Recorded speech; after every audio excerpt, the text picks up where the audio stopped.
ایک ایسا جزیرہ جہاں صرف سانپوں کا بسیرا ہے۔ دنیا میں ایک ایسی جگہ بھی ہے جہاں ہر طرف سانپ ہی سانپ پائے جاتے ہیں۔ سنیک آئی لینڈ برازیل سے 33 کلومیٹر دور بحر اوقیانوس میں واقع ہے۔ اس جزیرے پر ہر جگہ سانپ ہی سانپ پائے جاتے ہیں۔ برازیل کی حکومت کی جانب سے اس جزیرے پر انسانوں کا جانا ممنوع ہے۔ احتیاطی تدابیر کے بغیر اس جزیرے پر انسانوں کا جانا اپنی موت کو دعوت دینے کے مترادف ہے۔ پہلے یہ جزیرہ پرتگالیوں کے قبضے میں تھا، بعد میں برازیل کی حکومت کی تحویل میں چلا گیا۔ اب اس جزیرے پر کوئی انسان نہیں رہتا۔ برازیل کی حکومت کسی بھی انسان کو یہاں جانے کی اجازت نہیں دیتی۔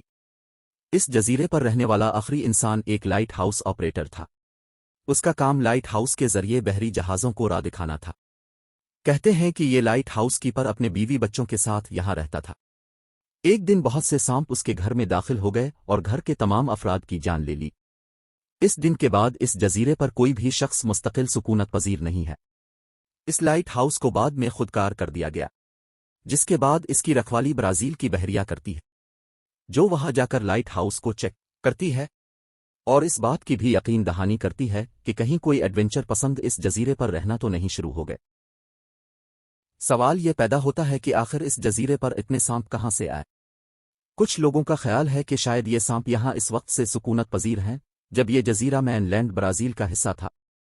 جب یہ جزیرہ برازیل سے جدا ہو گیا تو یہاں موجود سانپ شکاری جانوروں کی عدم موجودگی کی وجہ سے تعداد میں بڑھتے گئے اور رفتہ رفتہ انہوں نے پورے جزیرے پر قبضہ کر لیا۔ ویڈیو اچھی لگی ہو تو لائک کر دیں۔ اب تک کے لیے اتنا ہی، مزید معلومات کے لیے SG نیوز نیٹ ورک کو سبسکرائب کیجیے۔